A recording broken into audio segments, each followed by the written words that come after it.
आता सुरुवात झालेली आहे. भाजण्या पण, सारण वगैरे भरपूर काय काय आता करायची सुरुवात केलेली आहे. आता किराणा माल भरून झालेला आहे, भांडी सगळं स्वच्छ घासून झालेले, घर स्वच्छ झालेलं आहे. आता आपण भाजणी करूया. ही चकलीची भाजणी आहे.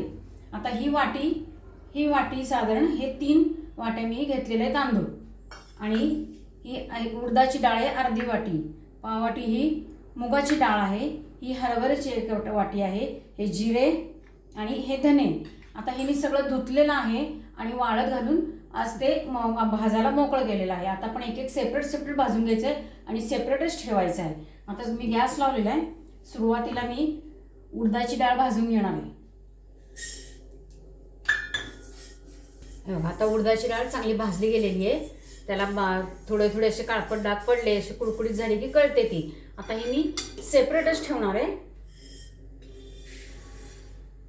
त्याच्यानंतर मुगाची डाळ घेणार आहे. मुगाची डाळ अशी डाग पडेल अशी भाजून घ्यायची. डाळ पण छान भाजली गेलेली आहे, त्यालाही डाग पडलेले आहेत. आता ते मी काढून घेते. सगळ्या डाळी मी सेपरेट काढणार आहे बरं का. डाळ घेते, आता ती सुद्धा डाग पडेस्तोपर्यंत भाजून घेणार आहे. पण छान कुडकुडीत झालेली आहे. आता ती सुद्धा मी बाजूला काढते. तांदूळ 3 वाट्या तांदूळ आहेत, हे निम्मे भाजून घ्यायचे.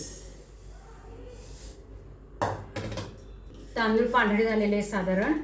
आता हे मी निम्मे भाजलेले आहेत, राहिलेले निम्मे सुद्धा भाजून घेते. सगळं धान्य भाजून सेपरेट ठेवायचं आहे, कारण आपल्याला ते गार करायचे. निम्मे तांदूळ पण भाजून घेऊया. आता हे दुसऱ्या वेळा भाजलेले आहे, ते आपण काढून घेऊया. आता शेवटचं म्हणजे हे जिरे, पाववाटी जिरे घेतलेले आहेत आणि पाववाटी धने घेणार आहे मी. आता हे जिरे पहिल्यांदा, जिऱ्यांचा छान वास येतोय. आता आपण जिरे भाजून झालेले ते पण सेपरेट काढूया.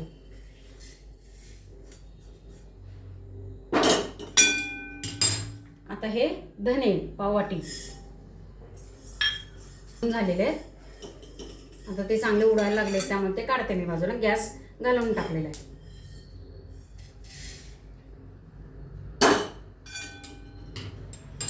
आता काय करणार आहे मी, हे सगळं जरा गार झालं पाहिजे.